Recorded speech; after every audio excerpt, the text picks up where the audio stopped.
والله العظيم المفروض يعني يعملوا لنا تمثال. يا نهار اسود. ايه؟ امال في ايه؟ عم حسين طلع مركب شريحه والفراعنه ما كانش عندهم شرايح.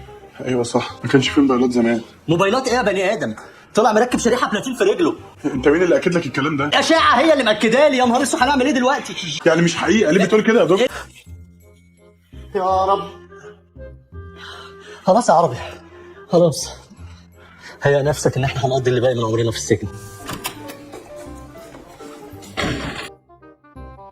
انا عديت على دكتور رؤوف في مكتبه بيشكر فيكم قوي، وبيقول بقالكم 3 ايام ما طلعتوش من معمل الاشعه.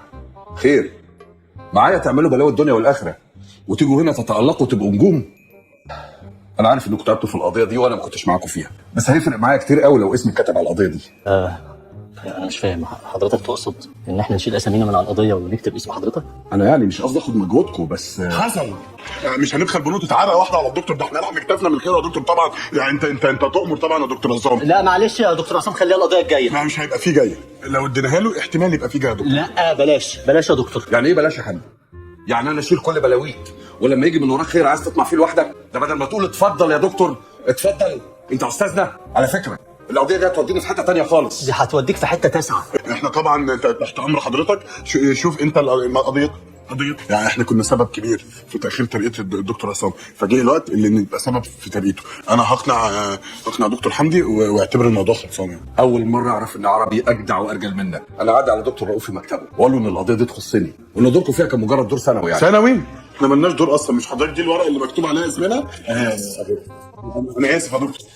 ما بلاش. وادي هي الورقه اللي حضرتك بقى هتكتب فيها اسمك عشان تبقى القضيه دي بتاعت حضرتك. اتفضل. مش مصدق يا عربي والله. ما بلاش. ما بلاش، طلطان عليك. بلاش ايه يا حمدي؟ خليه رباعي عشان يبقى بطوله مطلقه. رباعي عربي. رباعي يا دكتور. ما بلاش بتاعته. عربي اصيل. بعد ان الرجال بتبان وقت الشده. للاسف انت طلعت فالص يا حمدي. تمام، بس خليك فاكر يا دكتور عصام ان انا قلت لك بلاش. بالمناسبه يعني طبعا البني عليك تحفه، بس الازرق على حضرتك هيبقى حلو. مش ازرق، احمر. احمر؟ اتفضل. الراجل ده يستاهل كل اللي بيجراله. يبقى النصيبه جايه لك وتقسم من غيرك. الحمد لله. انت هتروح من ربنا فين؟ عظيم، مجهود فوق الممتاز يا دكتور عصام. شكرا دكتور رؤوف. اغلب الظن هنعرض الموميا دي في المتحف الاسبوع اللي جاي، وهيكون في احتفال كبير وحضرتك هتكون مدعو فيه. اشكرك. الاحتفاليه خاصه بالطالعين في الكشف والبحث والتحقق من الموميا. اللي هو مش احنا خالص. بالظبط. اوعدك يا عربي لو قالوا لي اخد معايا مرافق اكيد هاخدك. تفاصيل يا عربي. شكرا جدا. الملف بتاعك يا دكتور عصام. اشكرك سامي. ايه ده؟ ثانيه. ايه ده؟ ايه يا دكتور في ايه؟ صيدليه رشا؟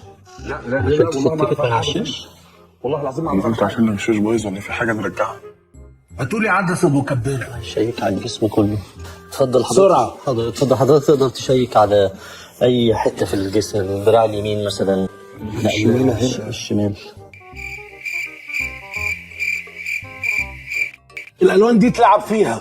الموميا دي اكيد اتبدلت. ايه الكلام ده يا دكتور عصام؟ انت هتستعبط يا اخويا انت وهو. انا مش قلت لحضرتك؟ قلت لي انها اتبدلت. قلت لك ما بلاش. ابعتوا لي الامن فورا قسم الاشعه. يا فندم انا مظلوم والله العظيم. انا ما اشتغلتش فيها، هم اللي اشتغلوا فيها بقالهم 3 ايام في المعمل. انا ذنبي ايه يتحقق معايا ليه؟ هم اللي المفروض يتحقق معاهم مش انا. بقول الكلام ده في النيابه. يا فندم انا يا دوبك كتبت اسمي عليها بس. ما تطلع انت وهو. ممكن اتكلم يا دكتور رؤوف؟ اتفضل. انا هقول الحقيقه. بصراحه احنا بقالنا فتره كبيره جدا شغالين مع دكتور عصام، عمرنا ما شفنا منه اي حاجه وحشه. ربنا يكرمك يا عربي. مين اللي اسمه مكتوب على ملف القضيه؟ دكتور عصام. شكرا. ربنا ينتقم منك يا عربي. يا دكتور والله العظيم مظلوم يا دكتور. خدوه. حقق فيها وهتشوف. خدوه. يا تيكت تعالى عدنان. اتفضل يا فندم بس اسمعني. اتفضل يا جماعه. ايه خد بالك برضه يا دكتور رؤوف، الاثار بتطمن.